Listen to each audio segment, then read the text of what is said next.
Hello everyone, welcome.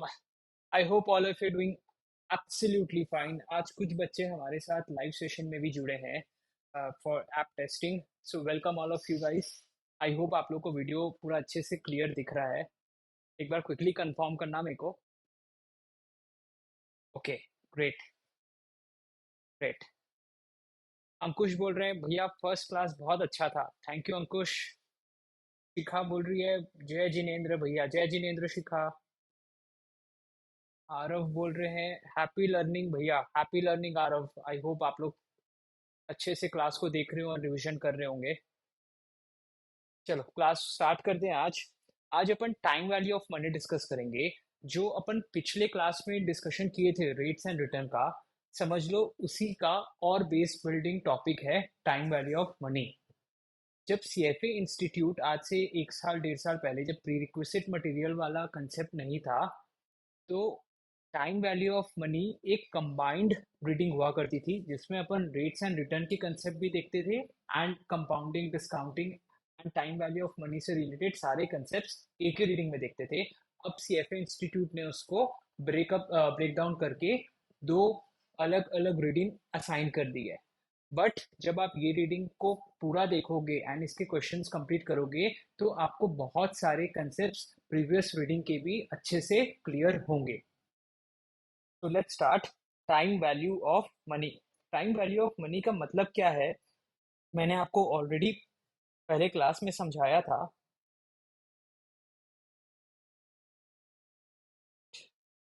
Why this pencil is not.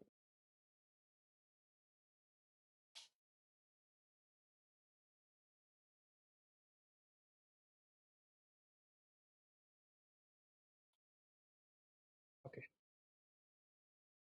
तो time value of money का concept मैंने आपको पहले क्लास में समझाया था कि what do we mean time value of money. Time value of money का ये मतलब होता है कि समय के अनुसार पैसे की कीमत बदलती रहती है. In a sense that if I give you an option to choose receiving rupees 1000 today and receiving rupees 1000 an year later, what would you choose? Obviously, you would want to receive 1000 rupees today. So, the earlier the money received, the better for us. Yes. Similarly, if I give you an option to pay rupees 2000 today and to pay rupees 2000 1 year later या फिर बाद में, every rational person, every rational one of us would choose paying an year later. जब same पैसा ही देना है, आज भी उतना ही देना पड़ेगा, एक साल बाद भी उतना ही देना पड़ेगा, तो इट इज बेटर कि मैं एक साल बाद दूं. यस. क्यों? Because money has got some time value. एक साल बाद 1000 रुपए की उतनी वैल्यू नहीं होगी जितनी आज है. तो जब मेरे को देना है तो मैं एक साल बाद देना चाहूंगा, और जब मेरे को मिलना है तो मैं चाहूंगा कि मेरे को आज ही मिल जाए. Yes. So the earlier the money received, the more the value assigned to it, and the later the money we have to pay, जितना बाद में देना है उतना अपन ज्यादा उसको वैल्यू असाइन करेंगे. So this very well proves our point कि money has got time value. The value of money keeps on changing according to the time period, according to the period, depending on the time when we have to pay or receive it. Correct? यहाँ पे फिर एक और concept आता है कि you cannot. Let me open a fresh page. You cannot add random sums of money जो कि अलग अलग पीरियड में है. आप वो नहीं कर सकते. मतलब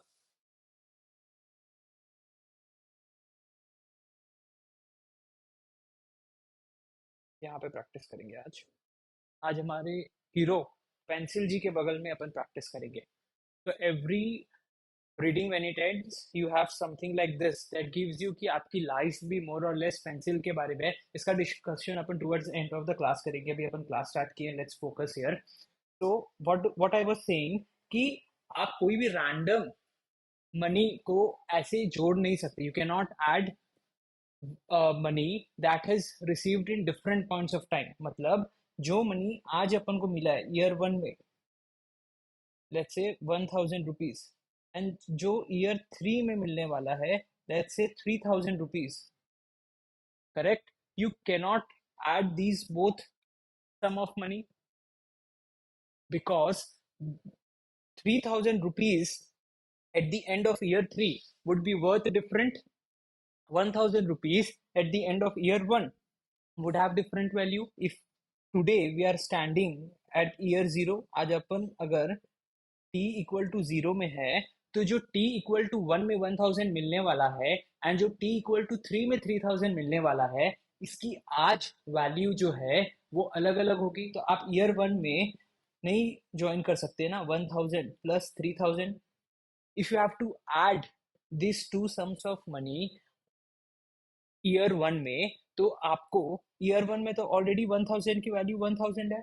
you have to bring this 3,000 rupees from year 3 to year 1 का value to today's value. You have to discount it and then only you will be able to add.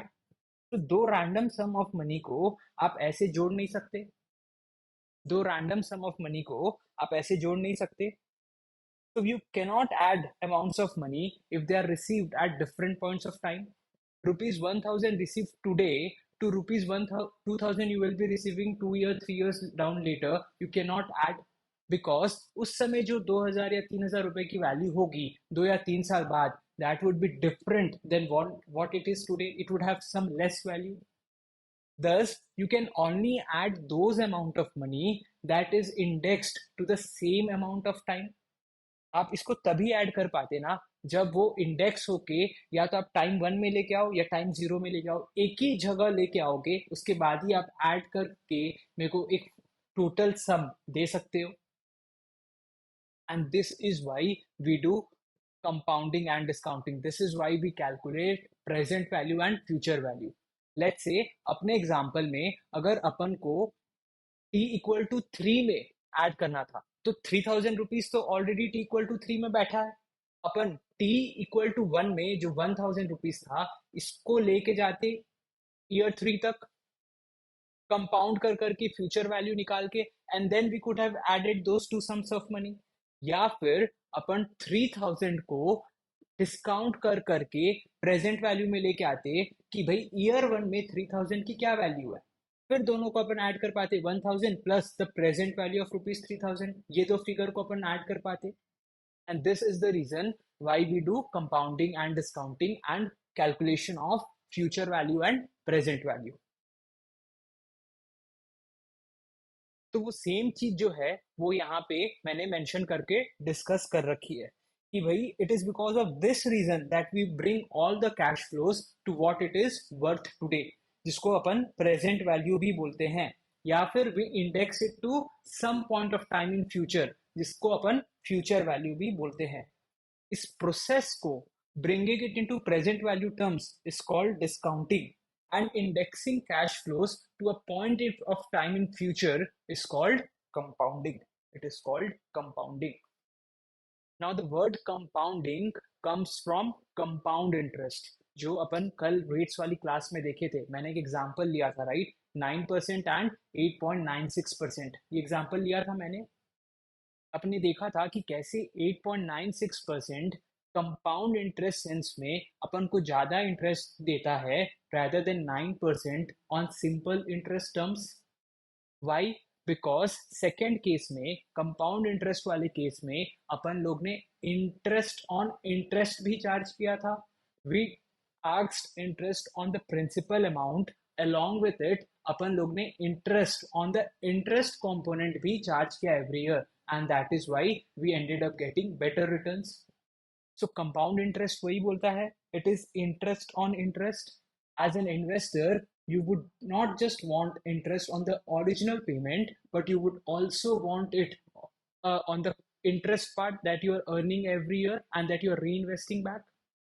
मतलब let's say अगर मैंने 1,000 रुपीज दिया, ठीक है, mister x को, at the rate 8% per annum, तो year 1 में तो वो मेरे को 80 रुपीज इंटरेस्ट देगा, 80 रुपीज इंटरेस्ट देगा for year 1। Yes, for year 2 अब मैं एक्स को बोलूंगा कि तू ये मत समझना कि I have given you just rupees 1000, but now I have given you 1000 and the rupees 80 interest जो मुझे ले लेना चाहिए था, but I did not take.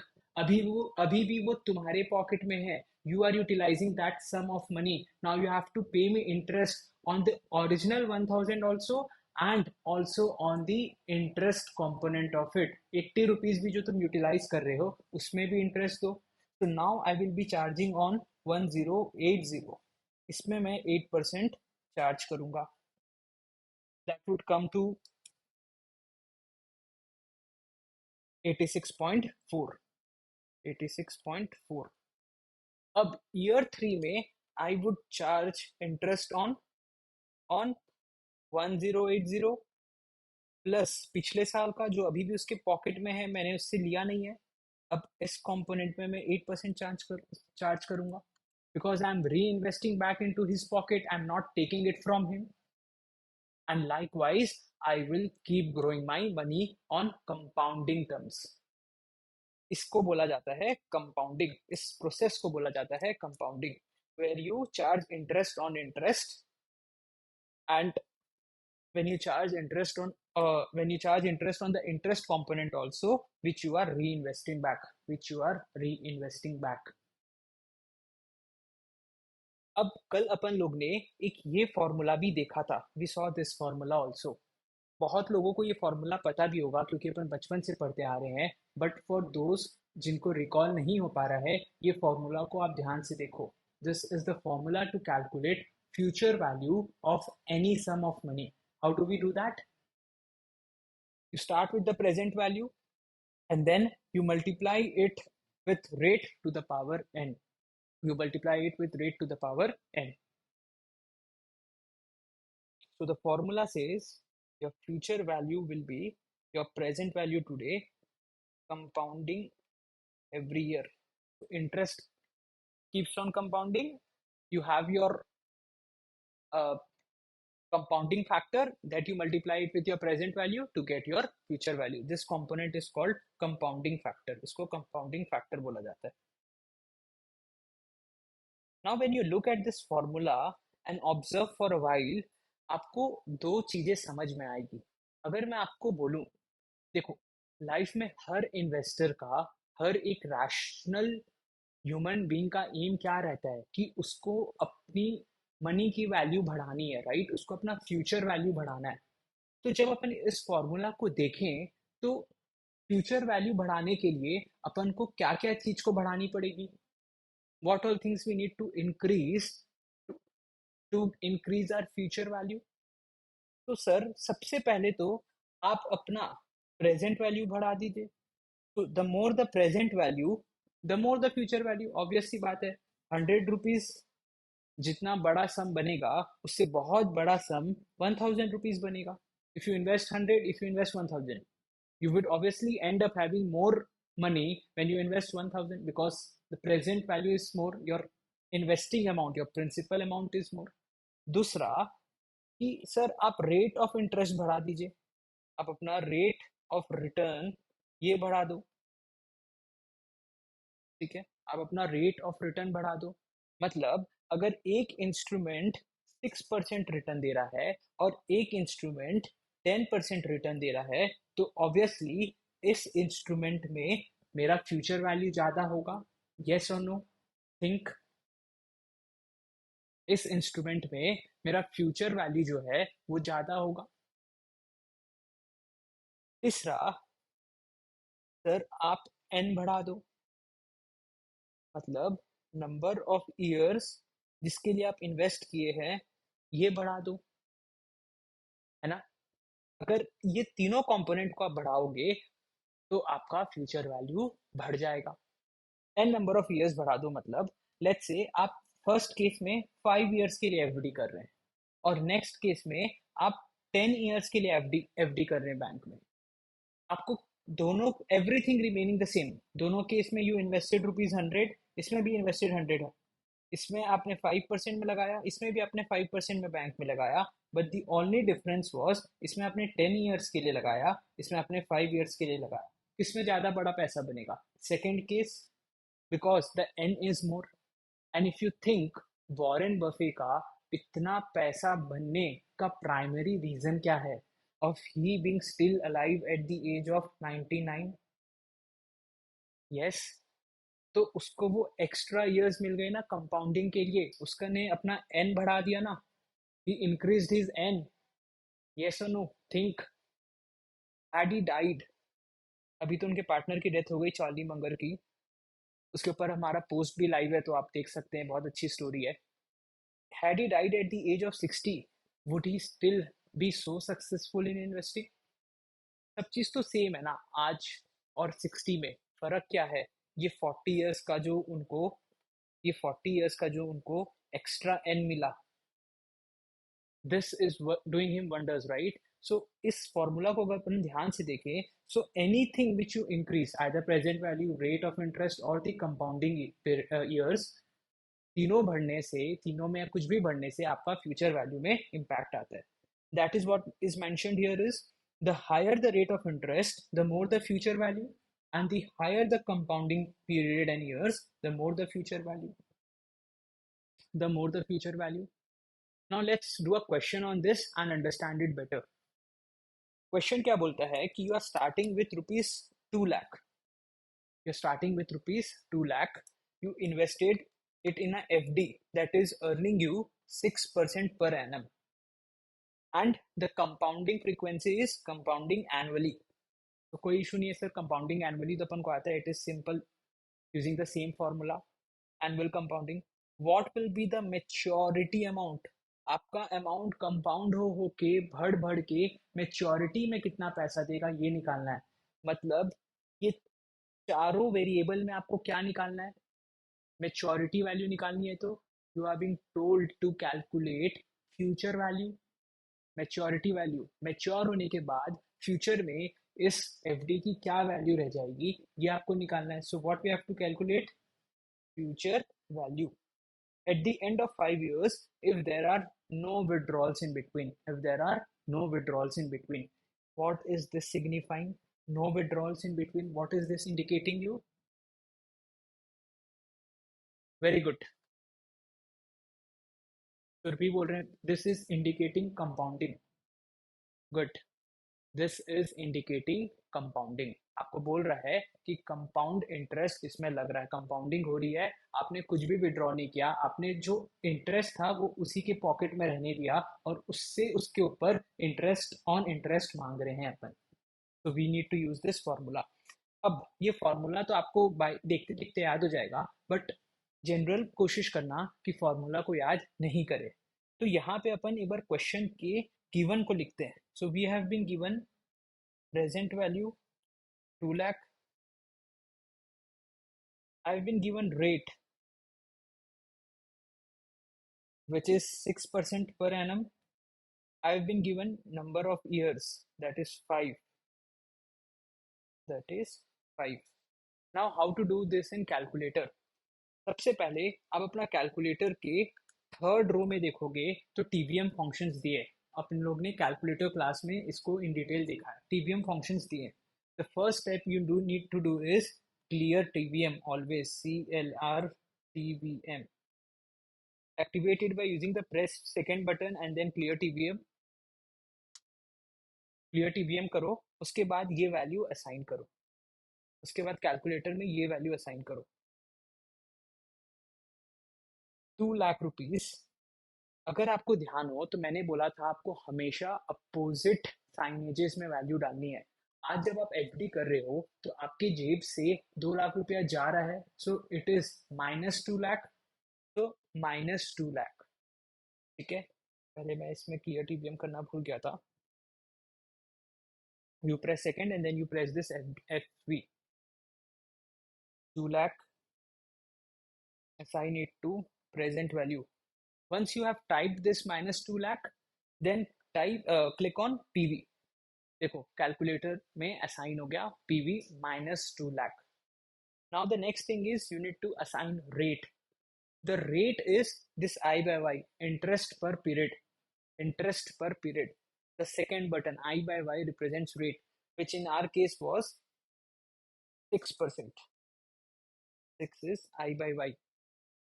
Now, the last thing that we need to assign is number of compounding period, which in our case was 5. We have 5 annual year and year में ही compounding हो रही है, per annum compounding हो रही है, so it will be 5.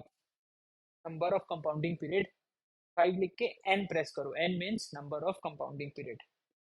Now what you have to do is you need to click on compute FP. You need to click on compute FP. Your calculator will give you the answer.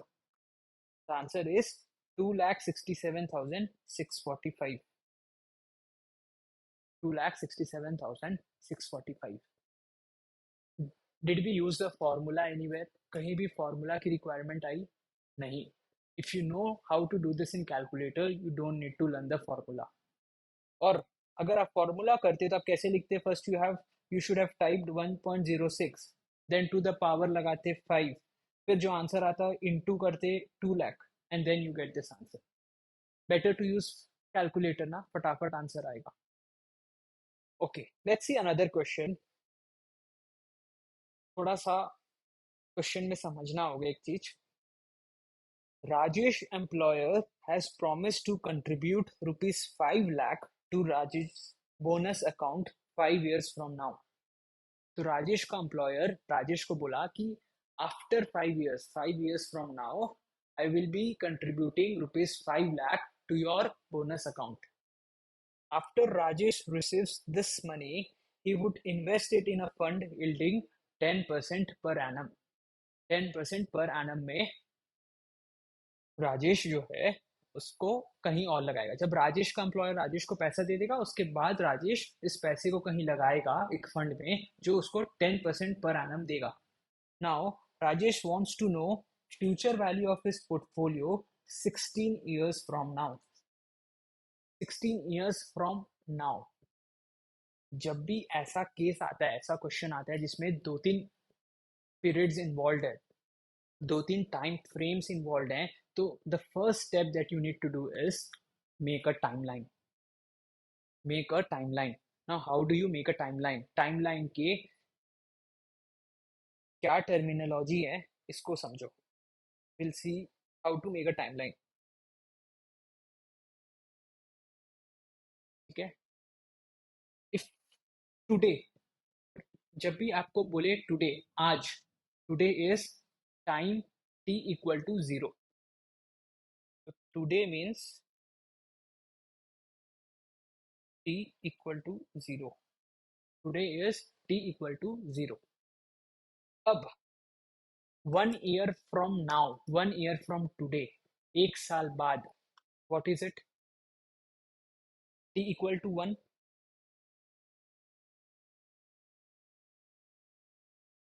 t equal to 1.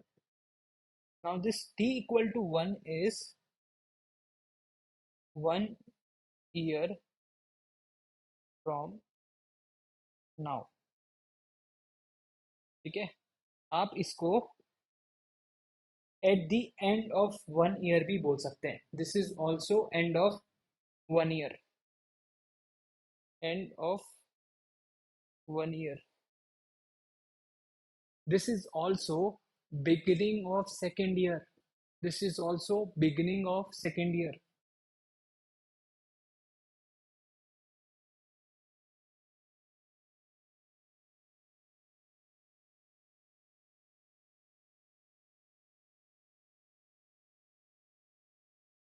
All is having the same meaning. अगर आपको question में 1 year from now बोले तो भी it means t equal to 1. End of 1 year मतलब ये पूरा एक साल खत्म हो गया ना, ये पूरा एक साल खत्म हो गया.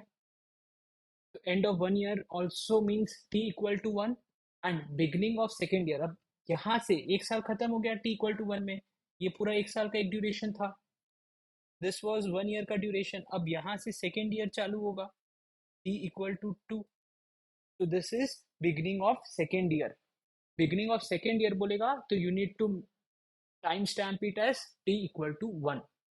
Now what is t equal to 2? Same चीज भैया. t equal to 2 means 2 years from now. और end of 2 years, end of second year also beginning of third year, beginning of third year. तो अपन ऐसे टाइमलाइन बनाते हैं, ठीक है। अब वापस क्वेश्चन में देखते हैं और वो क्वेश्चन की टाइमलाइन अपन बनाने की कोशिश करते हैं। सबसे पहले बोला कि Rajesh employer will give him ₹5 lakh 5 years from now. 5 years from now, आज से 5 साल बाद उसको ₹5 लाख देगा। Make a timeline.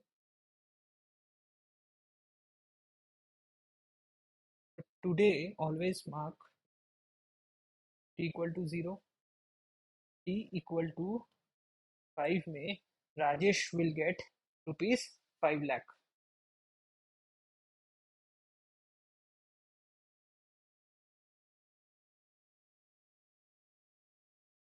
ठीक है, राजेश विल गेट ₹5 लाख। अब after Rajesh receive this money, मतलब 5 ईयर के बाद जब राजेश को पैसा मिलेगा, he would invest it in a fund yielding 10% per annum. Rajesh wants to know future value of his portfolio 16 years from now, मतलब from today to 16 years के बाद इसकी पोर्टफोलियो की क्या वैल्यू होगी जब वो ₹5 लाख को इन्वेस्ट कर देगा। तो 16 years from now would be t equal to 16. So he receives money at t equal to 5. He then invests it for how many years? T5 में अगर इन्वेस्ट करेगा T16 तक के लिए, so he is investing his money for 11 years. आपको इस 5 लाख की value यहाँ निकालनी है कि भाई इस ₹5 लाख की वैल्यू क्या होगी टी इक्वल टू 16 में। 16 years फ्रॉम नाउ बोला है, not from when Rajesh receives this money, from now, from today. इसीलिए the compounding period will be for 11 years and not 16 years, क्योंकि 16 years फ्रॉम नाउ, आज से 16 years के बाद क्या वैल्यू होगी ये निकालना है। बट अपन पैसा कब इन्वेस्ट कर रहे हैं? पैसा तो टी इक्वल टू 5, 5 साल बाद इन्वेस्ट कर रहे हैं ना। तो आपको बैंक वाला 16 साल के लिए थोड़ी इंटरेस्ट देगा जब आप उसमें इन्वेस्ट ही 11 years के लिए किए हो। So the compounding period here will be for 11 years. You have to calculate future value at t equal to 16. You have to calculate future value at t equal to 16. बस, बाकी तो same formula आपको लगाना है, बाकी आपको same formula लगाना है, but you just need to do compounding is 11. तो your starting value is 5 lakh into your rate of interest is 10% plus 10% to the power n क्या बोलता है? Number of compounding period. If you look the definition, number of compounding period, how many compounding period is there in this question? It is 11 years. So it is 11. That's it. Solve this in the calculator, you get your answer. कोई भी method से solve कर लो, या तो TVM की इसको use कर लो, या तो 1.1 to the power 11 into 5 lakh. This is what you will be getting. This is what you will be getting. See, the compounding period here is 11. इसीलिए मैंने यहाँ स्पेशली मेंशन भी कर दिया, the compounding period is 11 years and not 16 years. I hope we are very much clear with why are we using 11, because पैसा आपको यहाँ मिला, पैसा आपको इस पॉइंट में मिला, यहाँ नहीं मिला। यहाँ से तो 16 साल बाद अपन को निकालना है, from 16 years we need to calculate future value here. तो द कंपाउंडिंग जो हुई पैसे की वो तो खाली इतने के लिए हुई ना, for this period, and then this period is 11 years.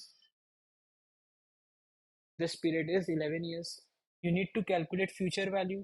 तो यहाँ का कोई मतलब ही नहीं है वैल्यू का. This is of no significance. Had it told you to calculate present value of this figure today, तब आप डिस्काउंट जब करते तो आप 16 years यूज करते जब आप डिस्काउंट करना होता तो, बट अभी आपको वो क्वेश्चन में नहीं बोला है. Don't get confused, will get आगे वाले क्वेश्चंस में to discount it to some present value वहां पे अपन देखेंगे. Okay, let's move to the next question. अब यहाँ पे अपन कंपाउंडिंग फ्रीक्वेंसी को चेंज कर दिए. यहाँ पे we have change the compounding frequency. अपने कैलकुलेटर के टीवीएम फंक्शंस का वैल्यूज को क्लियर कर लो, क्लियर टीवीएम करके, because you will be needing it here. अभी तक अपन जितने भी क्वेश्चन देखे उसमें अपन एनुअल कंपाउंडिंग देखे थे, राइट? अब अपन देखेंगे कि जब अपन कंपाउंडिंग फ्रीक्वेंसी चेंज करके लेट्स से उसको क्वार्टरली कंपाउंडिंग करते हैं, तो how does things change, how do things change. पहला, अगर आप फॉर्मूला को वापस देखो,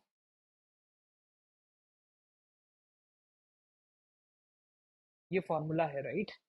इसमें आर क्या बताता है? This is rate per period. This is rate per period. N क्या बताता है? Number of period. Number of period, right? तो आपका सबसे पहला क्वेश्चन ये होना चाहिए कि भैया जब भी मेरे को कोई भी क्वेश्चन आए, कोई भी प्रॉब्लम आए, तो मैं वहां पे ये देखूंगा कि पीरियड क्या है. What is the period in the question, what is the compounding period in the question. सारे क्वेश्चंस में अभी तक जो अपन देखे, the compounding period was 1 year, annual.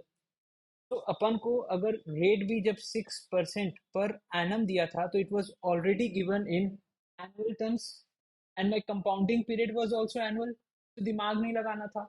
यहाँ पे भी जब 5 इयर्स दिया रहता था, तो भी अपन को year was always given in annual terms, and अपन को अपना कंपाउंडिंग पीरियड भी एनुअल था, तो इसमें भी अपन को दिमाग नहीं लगाना था.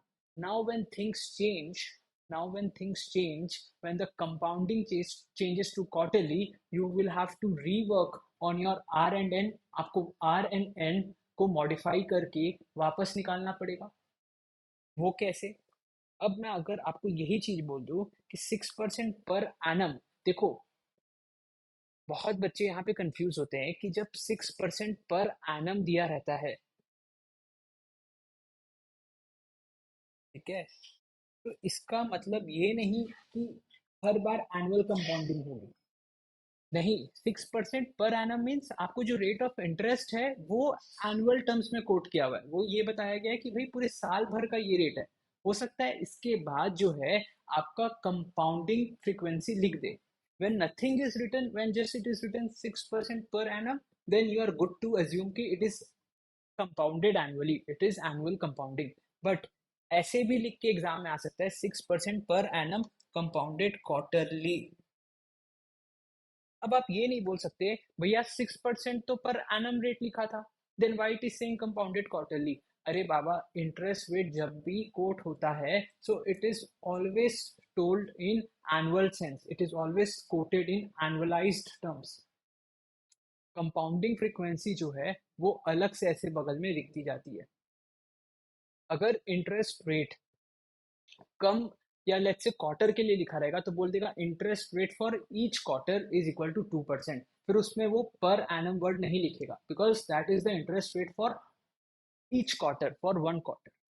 पर जब ऐसा लिखा रहेगा 6% per annum compounded quarterly, then you cannot assume कि this is an annual compounding just because per annum लिखा हुआ है. पर एनम तो लिखेगा ही, because it is the general way in which you denote any interest rate. This is the commonly used measure. Compounded quarterly लिख दिया, मतलब now we have to do quarterly compounding. अब देखो, जब अब अपना पीरियड क्या हो गया, अब अपना कंपाउंडिंग पीरियड क्या हुआ भैया? अब तो अपना कंपाउंडिंग पीरियड जो है वो क्वार्टरली हो गया. now everything needs to be expressed now everything needs to be expressed, both r and n, in terms of quarter, in terms of a quarter. अब this was per annum का rate, now convert it into quarter. तो 1 year का rate is 6%, मतलब 4 quarter का rate is 6%. तो 1 quarter का rate कितना होगा? 1.5%। यस, 1 ईयर का रेट इज 6, 4 ईयर का इज 4 क्वार्टर का इज 6%, देन 1 क्वार्टर का will be 1.5%। So my R is 1.5% per quarter.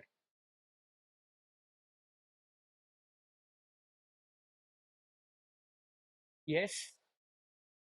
Now N is your number of periods. अब मतलब number of period. What is the period here? Number of quarters. So how many number of quarter in our question? कितने number of quarter है भैया? Question में तो 5 years दिया है, question में 5 years दिया है, तो 5 year में कितने क्वार्टर आएंगे? 5 into 4 that is 20, 5 into 4 that is 20। समझे? तो अब आपके ये फॉर्मूला में PV into 1 plus r, now what is the r? 1.5% to the power n. Now what is the n? 20। What is the n? 20। What is the n? 20। Had it been annual compounding, ये कैसे denote होता? PV into 1 plus what is the annual rate of interest? It is 6%। To the power n, what is the number of annual years? That is number of years 5। अगर आप ध्यान से देखो तो यहाँ और यहाँ पे क्या चेंज हुआ है, और यहाँ पे क्या चेंज हुआ है? प्रोपोर्शनेटली है ना। You divided it by 4, you got 1.5%। You multiplied it by 4, you got 20। Yes or no? 6 by 4 is 1.5, 5 into 4 is 20। तो आप अपने कंपाउंडिंग फ्रीक्वेंसी से जब आर को डिवाइड करोगे एंड उतना ही कंपाउंडिंग फ्रीक्वेंसी एन में मल्टीप्लाई करोगे, it will get converted into now less than annual compounding. वो एम के हिसाब से कन्वर्ट हो जाएगा। यही फॉर्मूला कल अपन डिस्कस किए थे रेट्स एंड रिटर्न वाले सेक्शन में, ये रहा। जिनको कल नहीं समझ में आया था वो आज देखें, यही फॉर्मूला अपन कल डिस्कस किए थे ना। Your F V now will be equal to your present value into 1 plus r divided by compounding frequency which was quarter. Quarterly compounding की फ्रीक्वेंसी क्या होगी एक साल में? 4 बार होगी, 4 times. You divide by 4, you multiply by 4, divide by m, and then you multiply your n by m. This is how this formula was derived. I hope you are very much clear with कैसे अपन less than year compounded होगा तो change करेंगे अपने are और N को। अब question को देखते हैं वापस से। आपने $50,000 एक एफडी में इन्वेस्ट किया फॉर 2 years, ठीक है? लमसम इन्वेस्टमेंट किया 2 साल के लिए। The quoted interest rate was 8% per annum. The quoted interest rate was 8% per annum. बगल में देखो कितनी खूबसूरत बात लिखी, compounded quarterly. Compounded quarterly, find the maturity amount. तो भैया ये तो समझ में आ गया कि इसमें अपन को फ्यूचर वैल्यू निकालना है, बिकॉज मैच्योरिटी अमाउंट निकालने बोला है 2 years down the line, 2 years into the future what will be the value of $50,000। We got to know that इसमें फ्यूचर वैल्यू निकालना है। I have been given the present value and I've been given the rate of interest and number of years। But इसमें एक झोल दे दिया, वो है कंपाउंडेड क्वार्टरली का, बट इसमें क्वार्टरली कंपाउंडिंग करनी है। कोई बात नहीं, we know how to do quarterly compounding, right? How to do that? Your r here will be, what will be your R? 8% per annum दिया है, एक साल का 8% है, तो एक क्वार्टर का कितना होगा? डिवाइड बाय 4, क्योंकि एक साल में 4 क्वार्टर होते हैं। तो 2%, तो 2% पर quarter.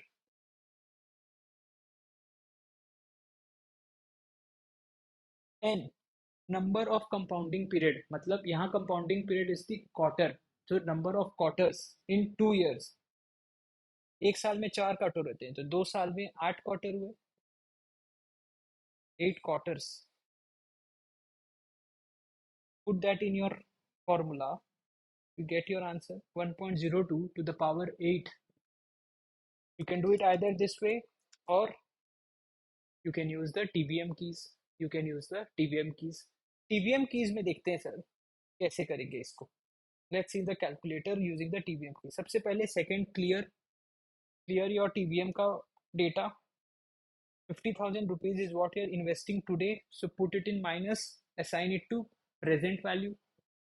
Now I by Y, it is your interest rate per period. What is the interest rate per period? Sir हमने ऑलरेडी कैलकुलेट कर लिया ना, 2% डाल दो. अच्छा भैया, यहाँ पे मेरे को कैलकुलेटर को 2 डालना है कि 2 को डेसिमल, 2% को डेसिमल में कन्वर्ट करके 0.02 डालना है? This is a common question that I am getting.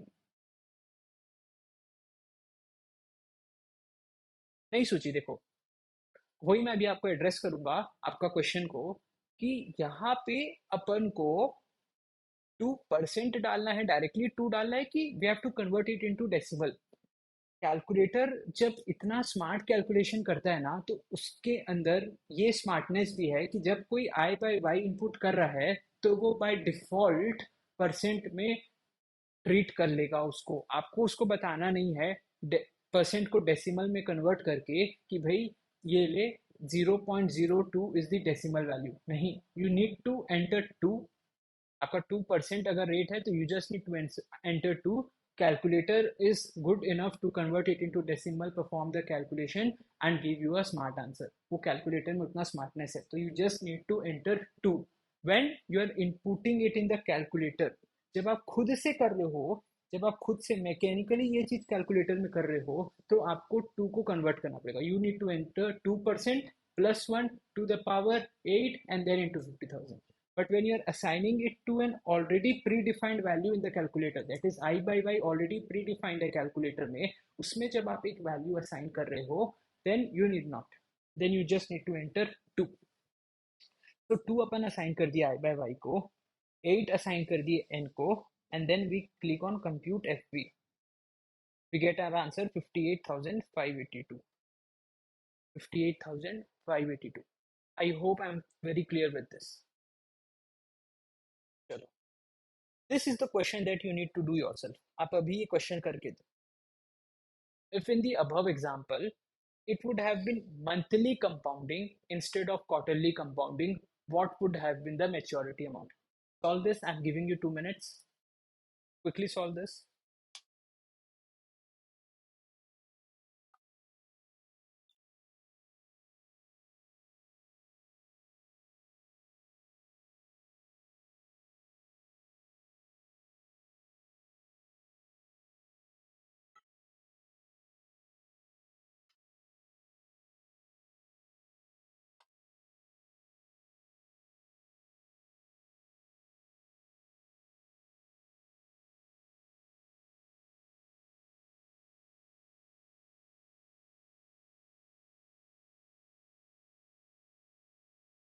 Akshat is saying, भैया टी शर्ट तो बहुत बढ़िया लग रही है. Thank you Akshat.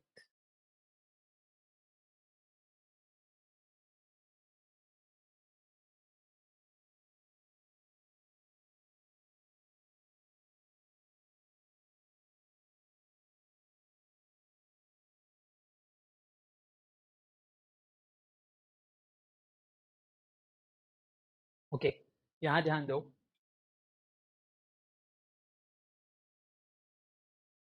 If in the above example, it would have been monthly compounding instead of quarterly compounding, what would have been the maturity amount? Monthly compounding में number of compounding period क्या हो जाएगा?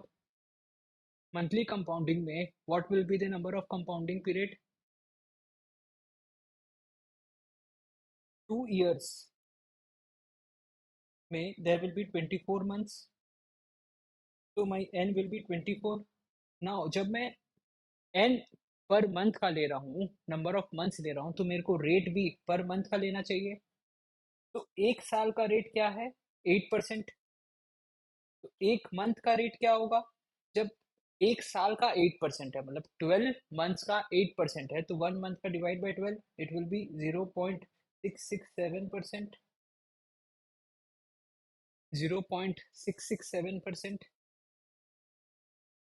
इसको जब आप calculator में mechanically करो तो 1 + 0.667 नहीं करना, 0.667% है, इसको डेसिमल में आपको कन्वर्ट करके मैकेनिकली करना है, तो 0.667। अब बहुत बच्चे क्या करते हैं, +1 टू द पावर कर देते हैं, इसी में वो +1 कर देंगे, 1.667 कर देंगे, टू द पावर 24 करके आंसर निकाल देंगे, 50,000 ये निकाल देंगे। अरे गलत है ना, 0.667% है, परसेंट आपने क्लिक कर दिया, +1। देखो अभी अपन मैकेनिकल क्वेश्चन कर रहे हैं, तो अपन परसेंट को डेसिमल में कन्वर्ट किए, देन टू द पावर 24 आपको मिल गया आपका compounding factor, you multiply it with your present value, you get your future value 58649। 58649। 58649, you get your answer. अब 2 मिनट खाली ये दो फिगर को ऑब्जर्व करो, खाली ये दो फिगर को ऑब्जर्व करो। Which figure is larger of the two? कौन सा फिगर बड़ा है? कौन सा फिगर बड़ा है? This figure is bigger, this figure is big. But sir सारी चीजें तो सेम थी, 50,000 was the present value, interest rate भी सेम था, 8%, बट ये फिगर बड़ा क्यों हो गया? क्यों बड़ा हुआ? Because of compounding frequency, monthly compounding हुई ना। And that this is what I was saying you, as and when you increase the compounding frequency, पहले आप साल में 4 बार अपने सम को कंपाउंड कर रहे थे, मतलब आप उसको बोल रहे थे कि तू मेरे को प्रिंसिपल में इंटरेस्ट देगा, प्लस इस Q1 का जो इंटरेस्ट था इसमें भी इंटरेस्ट देगा। तो आप पूरा 3 मंथ वेट करें, एंड देन Q1 का इंटरेस्ट जुड़ा, उसमें फिर आपने इंटरेस्ट मांगा, फिर Q2 का जो इंटरेस्ट होगा इसमें तू मेरे को इंटरेस्ट देगा, फिर 3 मंथ वेट करे, फिर उस इंटरेस्ट कंपोनेंट में आपने इंटरेस्ट मांगा। बट यहाँ आप ऐसे नहीं किए, यहाँ पे आप उससे जल्दी जल्दी इंटरेस्ट मांगने लगे, you did not wait for 3 month. 50,000 में आप इंटरेस्ट मांगे, फिर जैसे मंथ 1 था आप बोले इंटरेस्ट दो, I would not wait for end of the quarter. Month 2 आया, अगेन जितना पैसा बढ़ गया है उसमें पूरा में इंटरेस्ट दो। मंथ 3 आया, इसमें जितना पैसा बढ़ गया है पूरे में इंटरेस्ट दो। तो बाय एंड ऑफ 1 क्वार्टर आपने इसमें 3 बार इंटरेस्ट में इंटरेस्ट मांग लिया, भले थोड़ा थोड़ा मांगा पर मांगा ना, 3 बार इंटरेस्ट में इंटरेस्ट। यहाँ आप एक ही बार मांग रहे थे 1 क्वार्टर में। And that is why as and when you increase the compounding frequency, month से आप डेज में आओगे, डेली कंपाउंडिंग करोगे, डेली से सेकेंड्स में आओगे, कंटिन्यूस कंपाउंडिंग करोगे, तो आपका फ्यूचर वैल्यू अपने आप बढ़ता जाएगा। जो इतने क्लासेस में अपन ये डिस्कशन कर रहे थे कि क्या इफेक्ट आता है भैया कंपाउंडिंग फ्रीक्वेंसी का, क्यों आप बोलते हो कि कंटिन्यूस कंपाउंडिंग में अगर मेरे को वो थोड़ा कम इंटरेस्ट रेट भी देगा तो मैं सेटिस्फाइड रहूंगा, was because of this very reason, कि ठीक है तू छोटा इंटरेस्ट दे रहा है पर ज्यादा बार कंपाउंड कर रहा है ना, मैं इवेंचुअली उतना ही पैसा बना लूंगा, कोई बात नहीं। This was the reason. Now you understand कि यहाँ खाली मंथली कंपाउंडिंग हो आया तो I got a larger interest rate, मेरे को ज्यादा इंटरेस्ट मिला, everything else being equal, everything else being equal. अब जिनको कंटिन्यूस कंपाउंडिंग नहीं समझ में आया था वो यहाँ पे समझो, वो यहाँ पे समझो। तो जब नॉर्मल कंपाउंडिंग होती है तो फॉर्मूला होता है, फॉर्मूला बोलो, F V is equal to P V into 1 + r⁴ this is normal compounding, जिसको अपन डिस्क्रीट कंपाउंडिंग भी बोलते हैं। डिस्क्रीट मतलब जो आप अपने लेट्स से एकदम बेसिक डेफिनेशन बता रहा हूँ, फिंगर टिप्स में काउंट कर सकते हैं। डिस्क्रीट का अपोजिट होता है कंटिन्यूअस, जो you can not count. You can not count 2.3। Can you count in your fingers? No. Continuous compounding में आप इतना छोटे कंपोनेंट में समय को ब्रेक डाउन कर दिए ना, 3 सेकेंड्स, 3 सेकेंड्स को फिर मिली सेकेंड, मिली सेकेंड को और सेकेंड्स में, you can not count it on your fingers. ठीक है? So your height, height of a person, is it discrete compounding or is it continuous compounding? Is it discrete compounding or is it continuous compounding? Height, it is continuous continuous variable है, not compounding. Discrete variable or continuous variable? Continuous variable, क्योंकि height हो सकती है 163.7। अब 163.7 को you cannot count on your fingers. Yes, but number of planets in solar system, it is example of a discrete variable. जो लोग Pluto को नहीं मानते, दे से 8 planets, you can count number 8 on your fingers. So anything that can be counted whole number integer wise on your fingers is a discrete variable का case. तो discrete में normal compounding में क्या क्या आता है? Yearly, I can count number of years, I can count number of quarters, I can count number of days, and then semi-annual, I can count number of half years as well, 2 half year, 3 half year, 4 half year। फिर एक concept आता है continuous compounding का। Continuous compounding,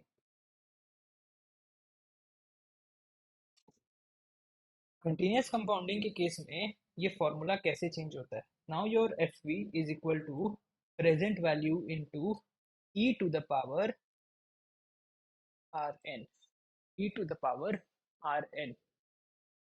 this e is the continuous variable जो आपको आपके calculator में 1 2 3 4 5 6 रो का फर्स्ट बटन जो एल एन के ऊपर है, जो एल एन के ऊपर है, ये वाला, इफ यू, ये वाला, ये जो टाइप हो रहा है, ये वाला, ये है e to the power rn। Same चीज, everything else remains the same.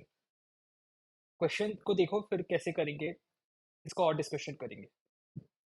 If in the above example it would have been continuous compounding instead of quarterly compounding, what would have been the maturity amount? What would have been the maturity amount? यहाँ मैंने लिखा है when it is continuous compounding there is an infinite compounding period.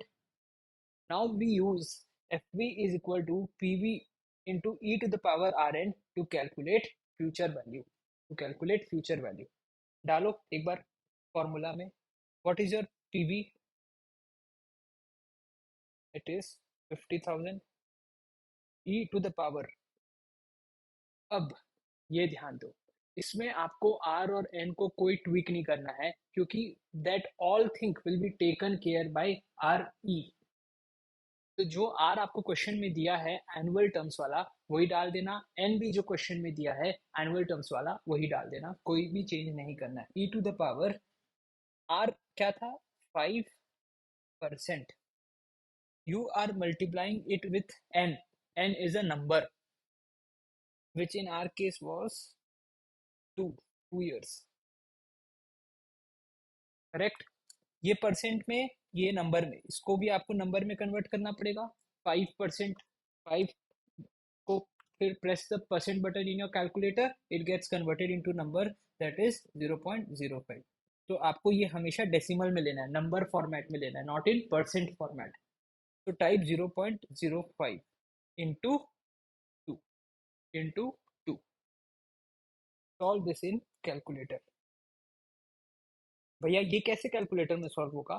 सबसे पहले type 5, then click on percent sign, ठीक है, then into 2, ये आपका टू द पावर कैलकुलेशन हो गया। Now press this second and activate the e to the power x function by pressing this second ln। ये आपको आपका कंपाउंडिंग फैक्टर दे दिया, that is 1.1052। You got your compounding factor 1.1052। 50,000 into 1.1052 is my compounding factor. Multiply it by 50,000, you get your answer. 55258.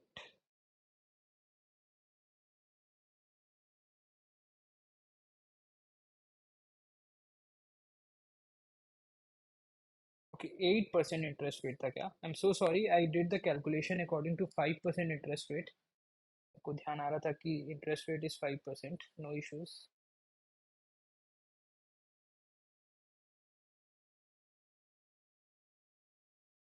E to the power rn, then e to the power 0.08 into 2, e to the power 0.08 into 2. This will give you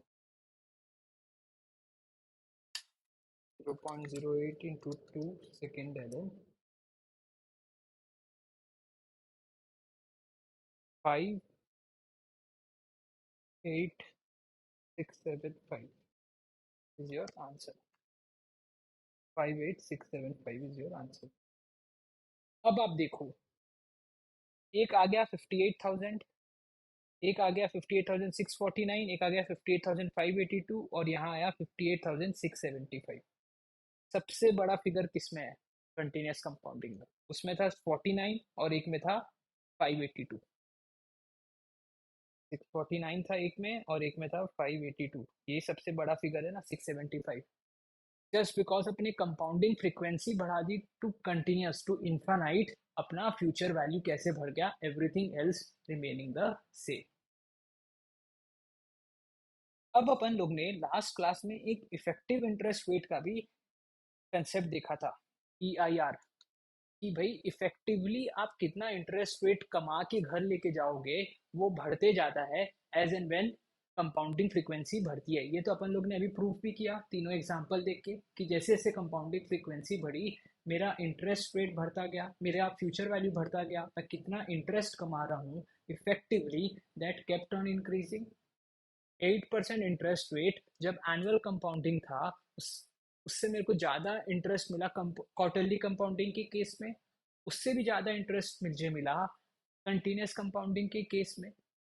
तो this means that a small, फिर ये बोल सकते हैं ना अगर same rate of interest ज़्यादा बड़ा फिगर दे रहा है कंटिन्यूस कंपाउंडिंग में तो मैं ये बोल सकता हूँ कि a smaller rate of interest when frequently compounded would result me would result giving me the same effective interest rate as a slightly larger interest rate with less frequent compounding. With less frequent compounding मतलब 6.65% compounding continuously would approximately give me same rate of interest as a 7% compounded annually. बराबर return देगा छोटा percent को जब आप quarterly continuous compounding कर दोगे और फ्रीक्वेंट कंपाउंडिंग कर दोगे. स्मॉलर रेट को frequent compounding would result in same annual effective annual rate as a slightly larger interest with less frequent compounding. Correct. Sir ये इफेक्टिव एनुअल रेट का क्या concept है ये समझाओ. इफेक्टिव एनुअल रेट का क्या कंसेप्ट है ये समझाओ. देखो, इफेक्टिव एनुअल रेट मतलब नेट नेट में इफेक्टिवली आप कितना इंटरेस्ट रेट घर लेके जा रहे हैं. तो एक आता है कोटेड इंटरेस्ट रेट. वो कैसे? 8% per annum interest rate quote किया है. एक जगह कोट किया कंपाउंडेड एनुअली. ठीक है. और एक जगह कोट किया कंपाउंडेड क्वार्टरली. ठीक है. You invested rupees 100 for 1 year. ये आपका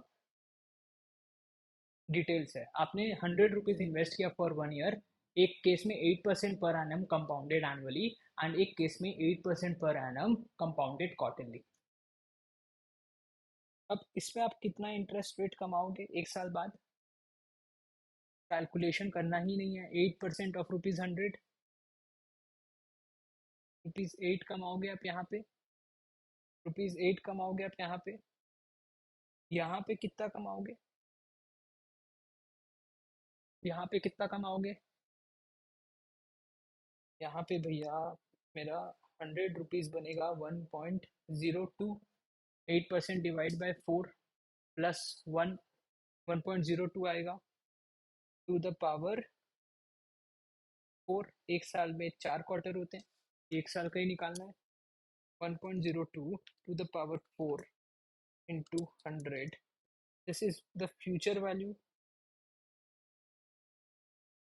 इसमें मैं अपनी लागत हटा देता हूँ। I get my interest rate 8.2432। इसमें आई गॉट 8 रुपीज, इसमें I got 8.2432 rupees. Now calculate the interest percent earn by you. कैसे अपन कभी भी रेट निकालते हैं?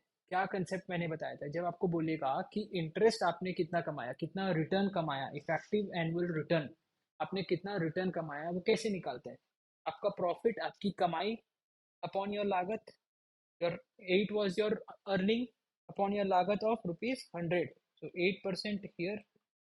यहाँ your earning was 8.2432, your लागत was ₹100, तो यहाँ your effective annual return is 8.2432%। देखो, कोटेड इंटरेस्ट रेट दोनों केस में 8% पर एनम ही था, बट कंपाउंडिंग अलग अलग तरीके से कोट की गई थी। यहाँ कंपाउंडेड एनुअली कोट किया हुआ था एंड यहाँ पे कंपाउंडेड क्वार्टरली कोट किया हुआ था। इस रीजन के कारण आपका effective annual return, effective annual rate of interest कितना फर्क आया? यहाँ पे आपने इफेक्टिवली 8% ही कमाया जितना कोट किया हुआ था, बट यहाँ पे आप ज्यादा कमाए, यहाँ पे आप ज्यादा कमाए। So this means that as and when you increase your compounding frequency, your effective annual return, your effective annual rate of interest also keeps on increasing, also keeps on increasing। अब ये तो मैंने 100 रुपीज के example से आपको ये concept बताया। अब इफेक्टिव एनुअल रेट निकालने का फॉर्मूला भी दिया हुआ रहता है, बट अपन फॉर्मूला को नहीं याद करेंगे।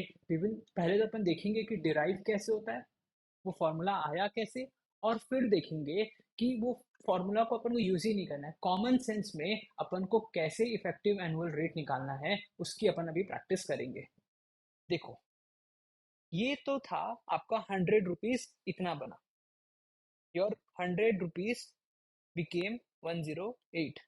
मैंने आपको कल क्या समझाया था कि जब भी ऐसा कुछ आए तो अपन हमेशा ₹1 के एंगल से देखेंगे ना। अपन को हर चीज ₹1 के एंगल में देखना है, हर चीज ₹1 के टर्म्स में कन्वर्ट करना है।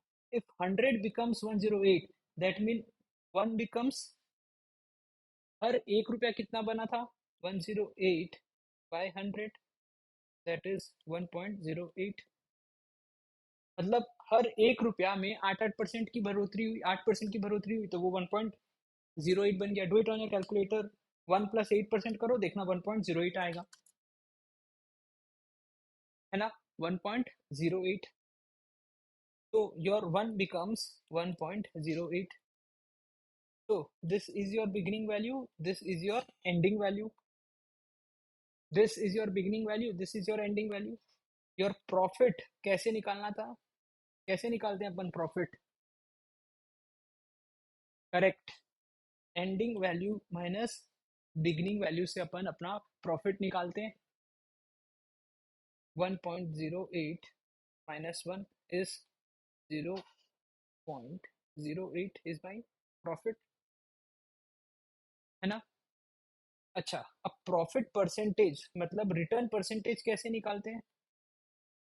और क्यों अपन हर चीज को वन में कन्वर्ट करते हैं मैंने बताया था, क्योंकि अब जब अपन अपनी लागत लिखेंगे नीचे, जब अब अपन अपनी लागत लिखेंगे नीचे, तो मेरे को वापस कैलकुलेटर में डिवाइड नहीं करना पड़ेगा, क्योंकि anything divide by one is one, which is nothing but 8%, which is nothing but 8%.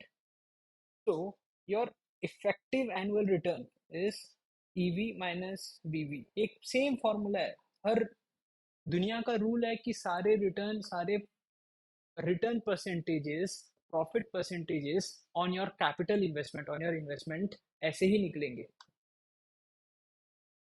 So which in our case was 1.08 minus 1 upon 1, which is 1.08 minus one करोगे तो आपको अपना प्रॉफिट परसेंट, आपको अपना इफेक्टिव एनुअल रेट निकलेगा. 1.08 क्या है? 1 plus 0.08, 1 plus 0.08 minus one. कुछ नहीं, मैंने 1.08 को लिख के दिखाया कि how you can write it.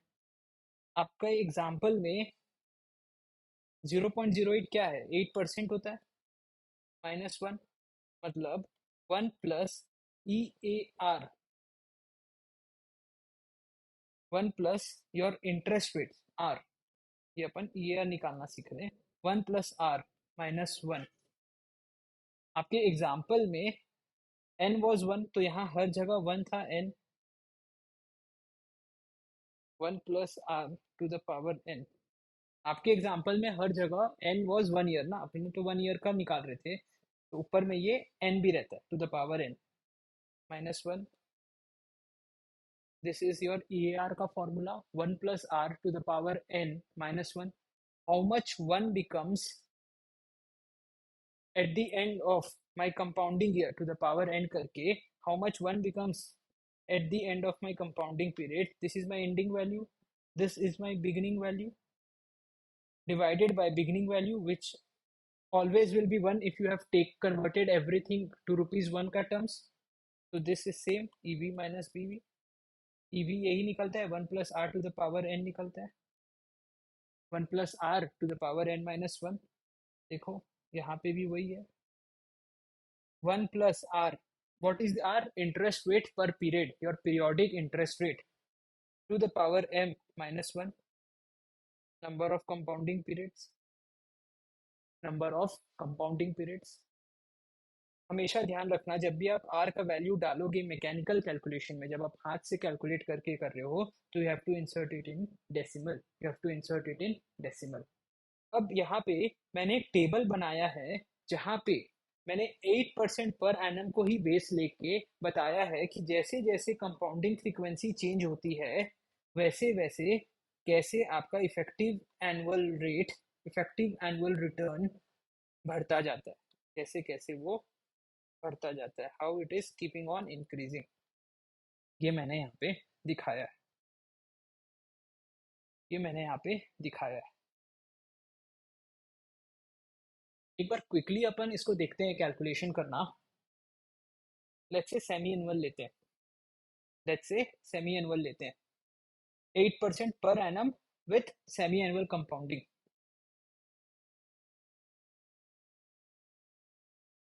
8% per annum semi annual. Semi annual मतलब एक साल में दो बार. तो rate per period, that is my I by Y, will be 8/2. 8% साल का है, एक साल में दो सेमी एनुअल्स आते हैं, 8/2 is 4. Number of years, number of semi-annuals in a year, number of half years in 1 year, it is 2. 1 into 2. यहाँ आप m से डिवाइड करते हो, यहाँ आप m से मल्टीप्लाई करते हो, ठीक है. मतलब 1 becomes 1.04 at the end of one semi-annual. एक हाफ ईयर के बाद, एक 6 मंथ के पीरियड के बाद 1 becomes 1.04. It becomes to the power 2 at the end of two half year periods, अगर आपको अभी ये नहीं समझ में आ रहा है कोई बात नहीं, अपन बाद में देखेंगे। आप अभी फॉर्मूला लगा के यूज करो, 1 + r⁻n−1। r in our case was 4% to the power n was 2, यही आएगा 1.04 to the power 2। This is your ending value. This is what 1 becomes at the end of 1 year when compounded semi-annually, 1.04 to the power 2। इसमें your beginning value minus कर दो, divide by your initial investment of ₹1, which is nothing but 1.04 to the power 2 minus 1। Formula में डालोगे आप, you get your semi-annual rate of effective annual rate of interest,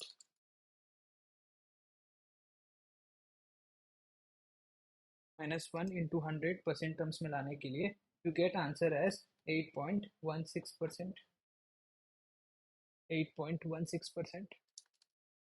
ऐसे ही जब आप हर period का compound निकालोगे, compound interest and effective annual rate, तो आपको पता चलेगा कि कैसे you starting with 8% in annual compounding increases, your effective annual rate increases to 8.33% just because your compounding frequency has turned to continuous compounding। आपने इतने बार कंपाउंड कर करके अपना इफेक्टिव इंटरेस्ट रेट जो आप घर लेके जा रहे हो, जो इफेक्टिव इंटरेस्ट आप रियलाइज कर रहे हो, वो बढ़ा दिया just because increasing the compounding frequency. ये समझ में आ गया? देखो यहाँ पे भी अपन कैसे निकाले, future value into e to the power r n, sorry initial invest, future value कैसे निकाला अपन लोग ने, future value is equal to present value into e to the power r n. ₹1 का investment, e r is 0.08 into 1, e to the power 0.08 आप calculator में करोगे,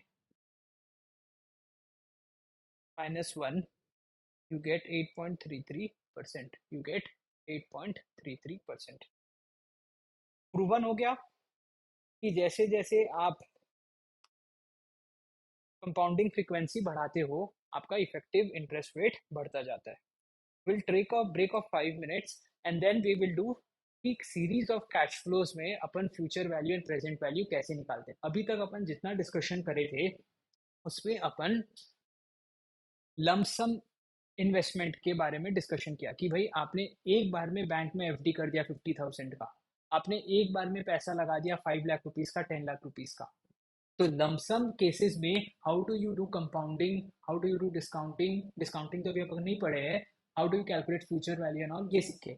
अब अपन सीखेंगे कि series of annual cash flows है, जिसको अपन एन्युटी भी बोलते हैं, series of identical cash flows है, उस केस में अपन कैसे फ्यूचर वैल्यू निकालते हैं। Will take a break and then we will come back and see this.